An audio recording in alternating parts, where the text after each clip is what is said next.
In 1857, the writer Gustave Flaubert was prosecuted for the story of adultery he penned in his work, Madame Bovary*. The novel was accused of offending public morals and religion in France. After his lawyer's defense, he was acquitted. This event caused a massive stir in public opinion at the time, prompting everyone to read his novel, and it quickly became a bestseller that year. Even in 2007, it still ranked second in Times Magazine's poll of the 10 greatest works of all time. And to this day, many still turn to it as a cautionary tale for themselves. The protagonist of the novel is Emma, also known as Madame Bovary. She is the wife of Dr. Charles Bovary, a man who loves her deeply, yet she constantly dreams of a romantic and ideal love affair. After 2 extramarital affairs, compounded by mounting debt, Emma eventually saw no other choice than to buy a dose of arsenic and end her life. Emma's tragedy is truly heartbreaking and serves as a stark warning to us. Often, unhappiness in life is, in reality, embedded within the very happiness we possess, but fail to cherish and preserve. Today, we share a message titled, "Don't Search for Happiness While Living in It," through the novel Madame Bovary*. The tragedy of love is living in happiness without realizing you are happy. Emma was born into a wealthy farming family and raised by her father like an aristocrat. She was sent to a convent school until she was 18, where she learned dancing, piano, painting, and embroidery, instead of religious doctrine. Upon leaving school, Emma retained only a romantic soul, longing to find an ideal figure, just like in the novels she secretly read while there. However, love for Emma always felt like a pink feather suspended in the sky, graspable, yet out of reach, leaving her with a persistent sadness. That was until Dr. Charles Bovary arrived at her home to treat her father's injury. He fell in love with her at first sight. Before long, they married and Emma became Madame Bovary. But after a brief period of sweetness, she discovered that married life was vastly different from her dreams. She hoped her husband would be omnipotent and renowned, but his capabilities were limited. He was content with their current financial situation, lacking any ambition to conquer greater heights. She also wished her husband were passionate and romantic, but he was honest, gentle, and as rough as a log. She yearned for a richer, more abundant life, but her mother-in-law's constant nagging about saving felt like a curse. Life was unbearably dull. She felt troubled and irritable, as if seeing cobwebs with spiders crawling everywhere in the corners of her heart, and she was powerless to do anything about it. Then she was invited to the Marquis' ball. Emma was overwhelmed and enchanted by the lavish, grand setting. Suddenly, her stagnant life seemed to have a door swung open, allowing brilliant sunlight to pour in. After seeing this light, she immediately found herself unable to endure the darkness, not even for a second. Enduring her current life felt like Emma's personal darkness, making her feel guilty towards herself. Therefore, she needed to find every way to elevate her life to her liking. Emma urged her husband to perform surgery on a disabled person's foot, hoping that after the procedure, he would become famous, and their family would become prosperous and distinguished. But unexpectedly, the surgery failed, bringing shame upon her husband. This completely extinguished Emma's hopes for Charles. Charles Bovary later tried to find cures everywhere to ensure his wife wouldn't have to worry about finances. He always listened to her, complied with her wishes, and cared for her devotedly. But Emma found this stable, modest life utterly tedious. She craved a life of abundance and passionate affection, not just simple, cozy meals together. She completely disregarded her husband's interests and feelings, turning a blind eye to the happiness within her grasp, just like so many people in the world who fail to appreciate the happiness they already possess. You'll find that many people don't have to worry about food or clothes, yet they always yearn for grand mansions, luxurious clothes, and fancy handbags like others. There are parents whose children are well-behaved, healthy, and strong, but they constantly compare them to other children, always feeling their own aren't as smart or successful as they hoped. There are employees with stable jobs and harmonious colleagues, yet they still dream of bigger companies with higher salaries, without seeing the pressure and instability that comes with it. There are people with devoted, attentive partners, but they are dissatisfied because their partner isn't as wealthy or prestigious as their best friend's boyfriend. There are people with loyal friends, but because they don't have the same social standing, they don't bother to maintain the relationship. There are children who take their parents' care for granted, always snapping at their parents' concern. Only when their parents are old or have passed away do they realize the preciousness of those past moments. In life, too many people look at the potted plant in front of their house, but their eyes wander, coveting the green willows and vibrant flowers outside the window. The ancient Roman poet Horace once said, "He who is not happy in himself will never enjoy happiness." Blindly comparing or being dissatisfied with the present, not being grateful for what we have, will only lead happiness astray. Happiness isn't gazing at the vastness of the ocean or distant stars in the sky. It's discovering the charm of simple, ordinary things right before your eyes. Happiness isn't complaining when others haven't pleased us. It's the serenity that comes from realizing we are already complete. We don't lack happiness.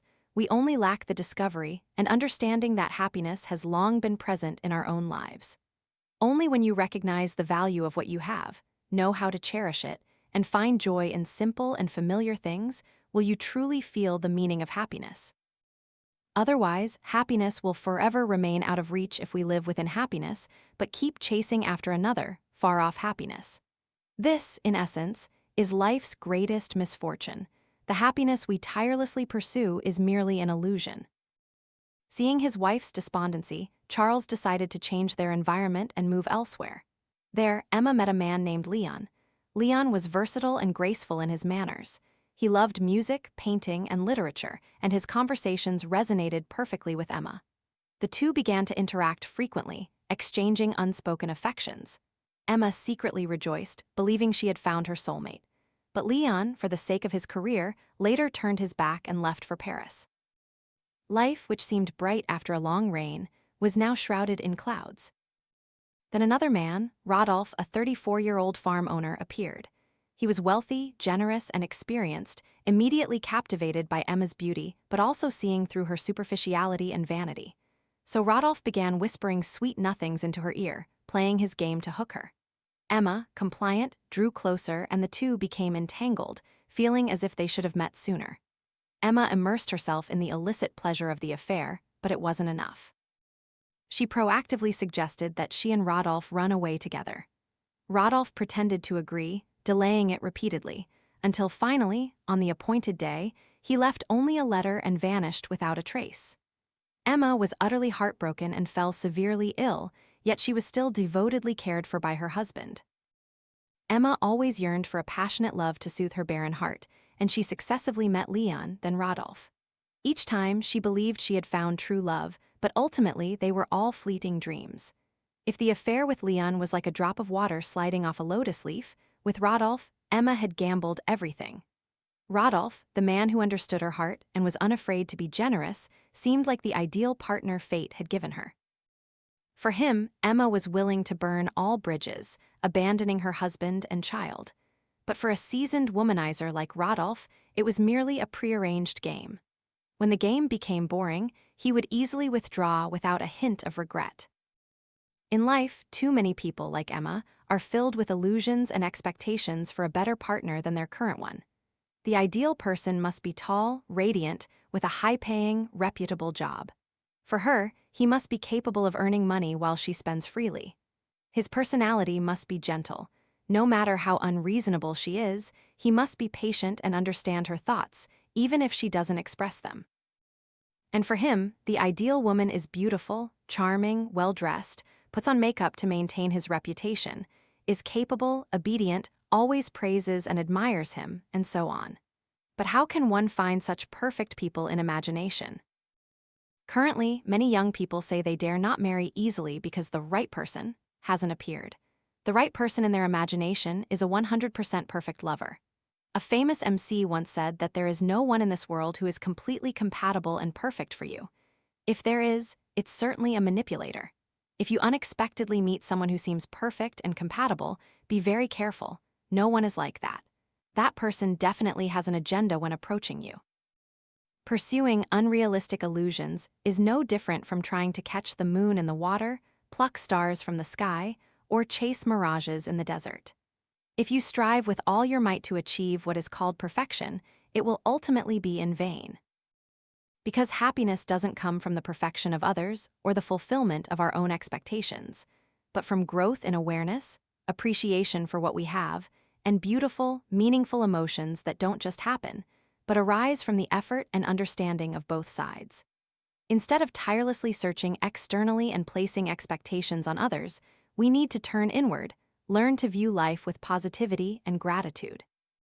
When you stop setting unreasonable standards and start focusing on cultivating inner values, you will realize that happiness is always within your grasp, needing only an open heart to receive it. If you don't stop at the right time, you will push yourself into a bottomless abyss. Emma, consumed by pain, blamed herself and decided to abandon her illusions. But just when she thought she had awakened, she met Leon again after a long separation and once more fell into his arms. The two quickly merged and plunged into a passionate relationship. Initially, they were sweet, infatuated, loving each other to death, but as time passed, boredom began to creep into both their hearts. Emma tried to salvage this increasingly faded relationship by spending vast sums of money without a second thought. Rodolphe's influence had previously instilled in Emma a habit of extravagance and indulgence, frequently splurging on expensive items.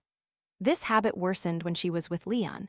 She spent money recklessly, just to earn a smile from her lover. When she ran out of money, she borrowed from one place to pay another, and even secretly sold the land her husband inherited. Until one day, she received a court summons, demanding repayment of her debts within 24 hours, or all assets in the house would be confiscated. Seeing the colossal debt, Emma truly panicked. She begged Rodolphe for help, but he feigned helplessness. She also sought out Leon, but he had vanished without a word of farewell. Emma was desperate and ultimately chose death by drinking poison. Her husband, meanwhile, frantically searched for her everywhere. Returning home, he found his wife dead. He then incidentally discovered all of her clandestine relationships, but he did not blame her. Instead, when he confronted Rodolphe, he felt jealous of Emma's love for him. The next day, Charles passed away, and the house was empty, nothing left. Their poor daughter became an orphan, destitute, forced to work for a living at just 9 years old. In this story, Emma blindly chased love, willing to throw herself into the fire for her lovers and spend money lavishly. However, the ending was truly bitter. Both lovers abandoned her in her time of tribulation. The truth is, if one devotes themselves to love merely to satisfy their own desires, they will always end up learning a costly lesson. Swallowed by desires and ambitions, fate offered Emma many chances to awaken, but she failed to stop herself. The result was tragedy, a cruel punishment, and a heavy burden falling entirely on her little daughter's shoulders. In life, everyone has desires, big and small, and sometimes they can be a driving force to move forward. But they should only be considered and adjusted with clarity and self-control. If desires become overwhelming, overriding reason, leading to blind, unprincipled actions without knowing when to stop and transform oneself, it will always lead to disaster. You will not only harm yourself, but also inflict pain on those around you. Shakespeare once said, "Desire is like a charcoal fire. If not cooled, it will burn the soul." Charcoal fire can only provide warmth and comfort when we know how to control it and blow on it appropriately. If left to rage uncontrollably, you will be left with nothing but ashes and sorrow. Therefore, the lesson of life always requires us to recognize our ego, our expectations, our desires, then stop at the right time, transform promptly, master ourselves, and find a healthy balance in life. This applies to material life as well as emotional relationships. By overcoming this lesson, you will gain the key to a new door, one that allows you to choose a life of peace, freedom, and profound meaning. Emma, or Madame Bovary, had a happy family and a husband who loved her deeply, yet she did not cherish her good fortune and turned to pursue illusions to satisfy her own desires. Ultimately, she and her entire family were destroyed. The author of this novel repeatedly declared, "Madame Bovary is me," but more accurately, all of us have been, and are, Madame Bovary. We often believe life is full of regrets and relentlessly pursue desired expectations, often forgetting and overlooking the happiness and beauty already present around us. The American scientist G.E. Moore said, "A man travels the world over in search of what he needs and returns home to find it." True happiness is always beside you, in every daily moment and in every second that your heart knows to cherish the present. So, cherish the happiness you already hold. Please do not cling to happiness while simultaneously searching for better happiness.